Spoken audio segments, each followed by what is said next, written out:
નવસારી શહેરમાં સુરતને જોડતા state highway પાસે આજે ભૂવો પડતા પાલિકાએ તાત્કાલિક બેરિકેડિંગ કરવામાં આવ્યું હતું। 2 દિવસ પહેલા પૂર વખતે આ વિસ્તારમાં પૂરનું પાણી ફરી વળ્યા હતા। મોટાભાગે શહેરી વિસ્તારમાં ચોમાસાની સિઝનમાં ભૂવા પડવું આમ વાત છે। નવસારી શહેરમાં પણ ચોમાસાની સિઝનમાં સ્ટેશન જલાલપોર સહિતના વિસ્તારોમાં દર વર્ષે ભૂવા પડે છે। થોડા દિવસ અગાઉ શહેરના સ્ટેશન વિસ્તારમાં આવેલા બુકિંગ ઓફિસ પાસે ભૂવો પડ્યો હતો, ત્યારે ફરીવાર શહેરના ટાટા હાઈસ્કૂલ પાસે નવસારી સુરતથી જોડતા સ્ટેટ હાઈવે ઉપર મસમોટો ભૂવો પડતા પાલિકા દ્વારા તાત્કાલિક ભૂવા પાસે બેરિકેડિંગ કરીને વાહન ચાલકો ભૂવા પાસેથી પસાર ન થાય તેની તકેદારી લીધી હતી। રિંગ રોડ 4 રસ્તા પાસે જ્યારે ભૂવો પડ્યો છે, ત્યાં 2 દિવસ અગાઉ પૂરના પાણી ફરી વળ્યા હતા।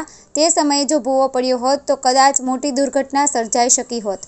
બચાવ કામગીરી કરતી ટીમ અને પોલીસ કર્મચારીઓ આ 4 રસ્તા ઉપર ઊભા રહીને જ લોકોને સુરત સ્ટેટ હાઈવે જતા રોકતા હતા, પરંતુ સદનસીબે આજે ભૂવો પડતા પાલિકા તાત્કાલિક તે ભૂવાને ખોદીને તેનું પુરાણ કરવાની કામગીરી યુદ્ધના ધોરણે શરૂ કરી છે। નવસારી વિજલપોર નગરપાલિકાના પ્રમુખ મિનલ દેસાઈએ પણ ભૂવો પડવાની જાણ થતાં તેઓ પણ તાત્કાલિક 4 રસ્તા પર દોડી જઈને પાલિકાને કર્મચારીઓને સૂચના આપી હતી।